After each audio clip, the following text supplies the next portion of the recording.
Assalamualaikum warahmatullahi wabarakatuh. Selamat siang dan salam sejahtera bagi kita semua. Perkenalkan, nama saya Arif Fadhil Rahman, NIM 1703020035. Pada kesempatan kali ini saya akan membahas makalah saya yang berjudul Metabolisme Makronutrien pada Makhluk Hidup sebagai tugas dari mata kuliah Nutrisi dan Pakan Ikan.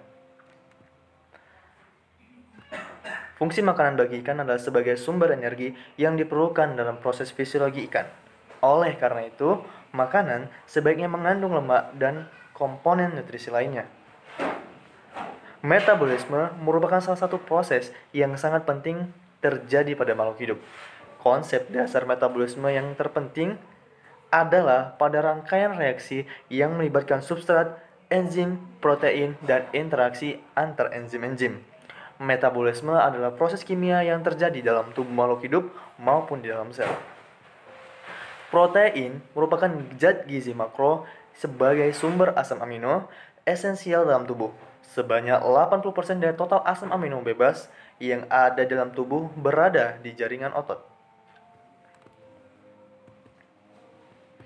Pada ikan, sumber energi yang diperoleh dari pakan, di mana pada ikan ini mengandung zat gizi yang berasal dari karbohidrat, lipid, dan protein.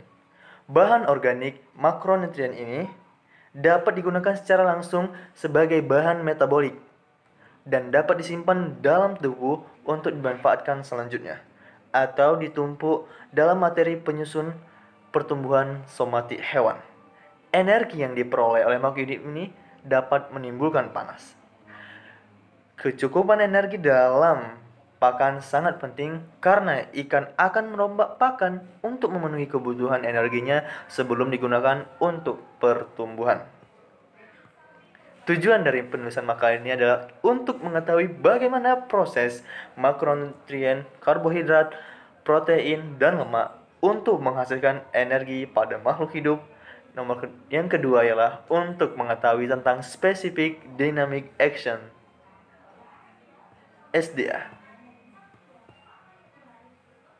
Metabolisme memiliki fungsi spesifik, yaitu untuk memperoleh energi kimia dari lingkungan atau dari cahaya matahari untuk mengubah molekul nutrien menjadi prekursor unit pembangunan bagi makromolekul nutrien menjadi prekursor unit pembangunan makromolekul sel.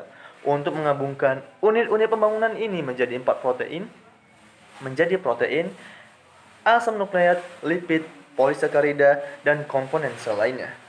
Untuk membentuk dan mendegradasi biomolekul yang diperoleh dari fungsi khusus sel. Metabolisme merupakan salah satu proses yang sangat penting yang terjadi pada makhluk hidup. Karena dalam proses ini terjadi reaksi yang stimulan yang terjadi proses penghasilan energi untuk kelangsungan makhluk hidup.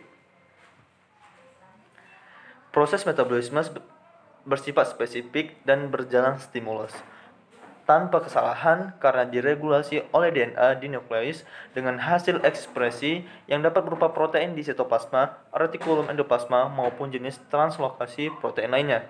Metabolisme juga dibagi menjadi dua, yaitu metabolisme primer yang melibatkan ratusan enzim, tetapi jika dicermati lebih lanjut sebenarnya memiliki lintasan tertentu, umumnya sama dengan pada semua makhluk hidup. Contoh, lintasan glikolisis yang memecah molekul glukosa menjadi asetil koenzim A, kemudian ada metabolisme sekunder, ya.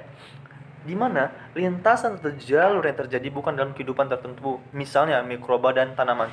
Contoh, pembentukan alkaloid pada tanaman dan pembentukan molekul karbohidrat khusus pada inulin. Kemudian kita akan membahas tentang metabolisme karbohidrat. Ya. Karbohidrat dalam bentuk gula dan pati dilambangkan bagian utama kalori total yang dikonsumsi dan bagi kebanyakan hewan seperti berbagai mikroorganisme. Sejumlah besar pati dan karbohidrat yang lainnya dibuat dalam fotosintesis menjadi energi pokok dan sumber karbon bagi sel non-fotosintesis pada hewan, tanaman, dan mikrobial. Polimer karbohidrat yang tidak larut berperan sebagai unsur struktural dan penyangga di dalam dinding sel, bakteri, dan tanaman, dan pada jaringan pengikat dan dinding sel organisme.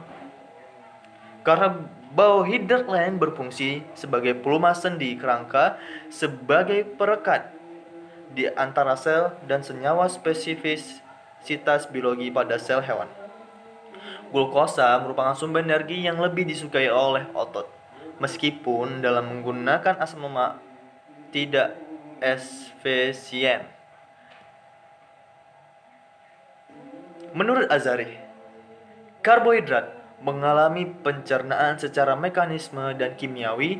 Hasil pencernaan tersebut merupakan monosakarida seperti glukosa, fruktosa, dan galaktosa. Monosakarida diserap oleh darah, kemudian dijonjol oleh usus halus, selanjutnya melalui vena porta hepatica dibawa ke hati. Fruktosa dan galaktosa diubah menjadi glukosa agar dapat diproses dalam respirasi. Menurut Azari, jalur-jalur metabolisme karbohidrat dijelaskan secara ringkas sebagai berikut. Glukosa mengalami glikolisis menjadi dua piruvat, yaitu anaerob menghasilkan energi berupa ATP.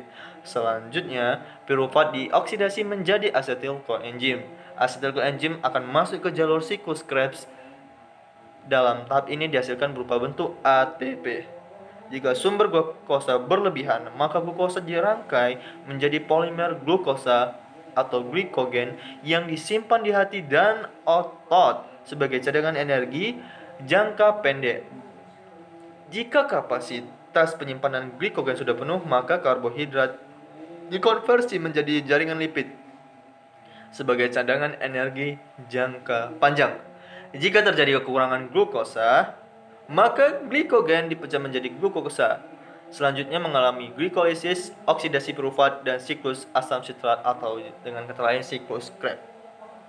Jika glukosa dari diet dan cadangan glikogen tidak tersedia, maka sumber energi berasal dari lipid dan protein. Jalur ini dinamakan dengan gluconeogenesis. Kemudian kita akan masuk ke tentang metabolisme protein. Protein adalah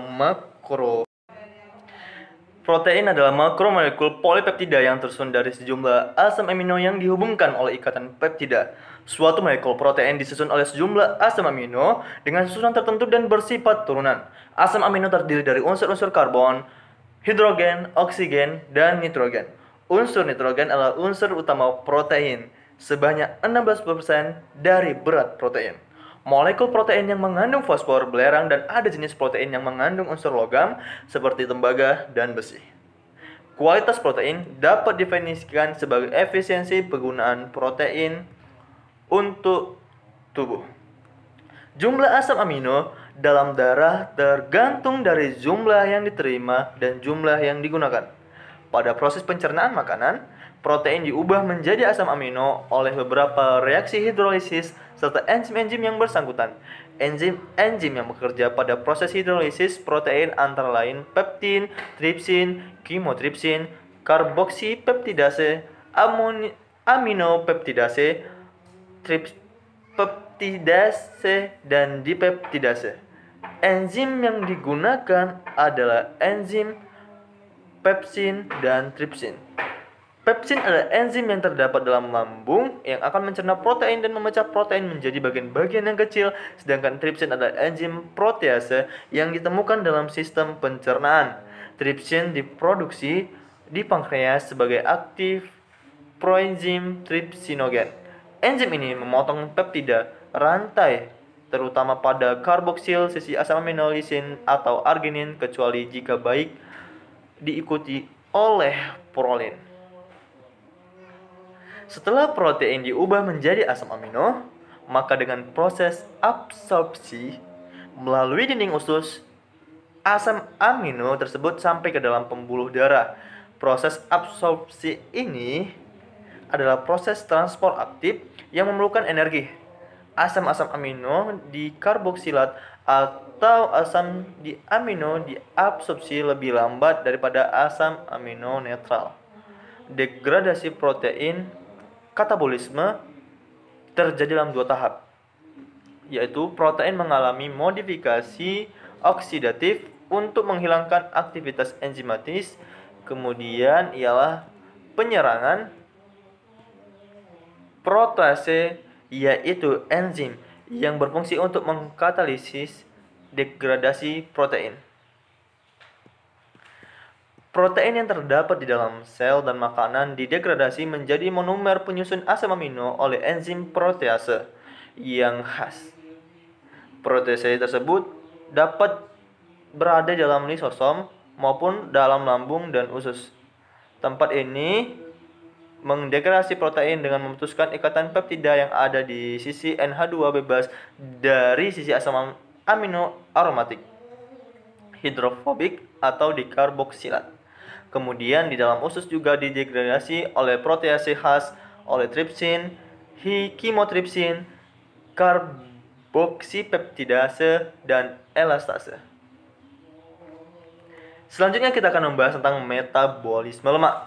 Unsur lemak dalam makanan stereolipids yang memiliki peranan penting dalam proses fisiologis adalah trigliserida, fosfolipid, dan kolesterol.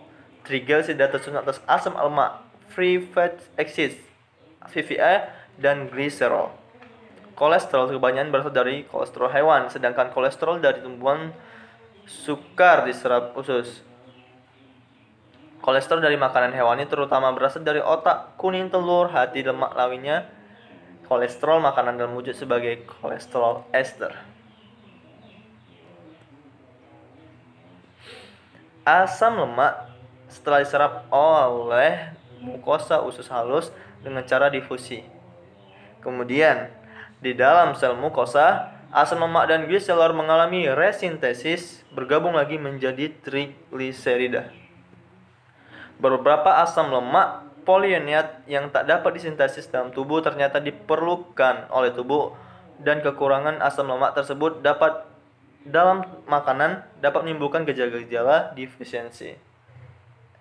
Oleh karena itu, asam-asam lemak tersebut sebagai asam-asam lemak esensial. Asam-asam lemak tersebut adalah asam-asam lemak imolenat yang diperlukan tubuh untuk bahan bakar sintesis prostaglandin untuk memelihara fungsi reproduksi yang normal dan untuk menyusun membran sel, dan lipoprotein atau asam-asam lemak esensial ini distratifikasi oleh lipida-lipida penyusun membran sel dan lipoprotein. Metabolisme lipid berlangsung di dalam hati atau hepar. Dilakukan oleh enzim lipase yang terdapat dalam getah usus dan getah pankreas. Lipid yang kita peroleh sebagai sumber energi utamanya ini berasal dari lipid netral, yakni trigliserid. Hasil pencernaan lipid ialah asam lemak dan gliserol. Selain itu juga ada yang masih berupa monogliserid. Di dalam sel-sel hati, jaringan adipose inilah chylomicron akan dipecah menjadi asam-asam lemak dan gliserol.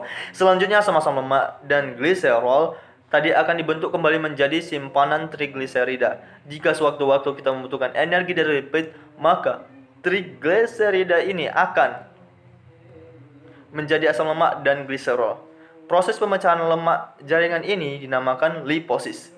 Asam lemak tersebut ditransformasikan ke albumin ke jaringan yang memerlukan dan disebut sebagai asam lemak bebas. Kemudian kita memasuki specific dynamic action atau SDA. Diet induced transmogenesis atau specific dynamic action atau termis makanan atau kegiatan dinamik khusus merupakan komponen pengeluaran energi sebagai respon terhadap pencernaan, absorpsi, metabolisme zat gizi yang menghasilkan energi. Nilai SDA ini tergantung dari jumlah energi yang dikonsumsi, yaitu kurang lebih 10% kebutuhan energi untuk metabolisme basal dan aktivitas fisik. Besarnya specific dynamic action dipengaruhi oleh kandungan energi makanan, ukuran, dan komposisi makanan serta dipengaruhi oleh faktor metabolik pencernaan substrat. Sekali lagi, besarnya SDA kurang lebih 10% dari basal metabolic rate (BMR) yang merupakan jumlah energi yang dikeluarkan untuk aktivitas vital tubuh seperti denyut jantung, bernapas, transmisi elektrik, pada otot lainnya.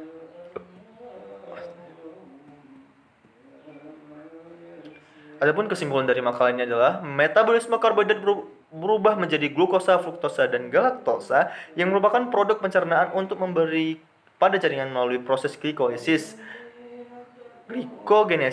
glikogenosis, dan glukogenesis melalui asetil koenzim. Proses lanjut ke siklus Krebs untuk melayani jaringan ekstrahepatik. Kemudian metabolisme protein meliputi pada proses pencernaan makanan, protein diubah menjadi asam amino oleh beberapa reaksi hidrolisis serta enzim-enzim yang bersangkutan. Setelah protein diubah menjadi asam-asam amino, maka dengan proses absorpsi melalui dinding usus, asam amino tersebut sampai ke dalam pembuluh darah. Proses absorpsi ini ialah proses transport aktif yang membutuhkan energi. Metabolisme lipid atau lemak berlangsung dalam hati atau hepar, dilakukan oleh enzim lipase yang terdapat dalam getah usus dan getah pankreas. Lipid yang kita peroleh sebagai sumber energi utamanya ialah berasal dari lipid netral, yaitu trigliserid. Hasil pencernaan lipid ialah asam lemak dan gliserol. Selain itu, juga ada yang masih berupa monogliserid. Kemudian, kesimpulannya ialah head increment atau HIE, atau dengan kata lain, dalam proses fisiologis ikan disebut dengan specific dynamic action, yaitu energi yang diperlukan oleh ikan untuk aktivitas hidup harian ikan. Specific dynamic action merupakan jumlah energi yang dibutuhkan untuk mengolah makanan dalam tubuh, antara lain untuk proses pencernaan, penyerapan energi zat-zat gizi oleh usus. Demikian pemaparan dari hasil makalah yang bisa saya sampaikan. Untuk Ibu, saya mohon maaf jika ada kekurangan. Wabillahi taufiq wal hidayah. Assalamualaikum warahmatullahi wabarakatuh.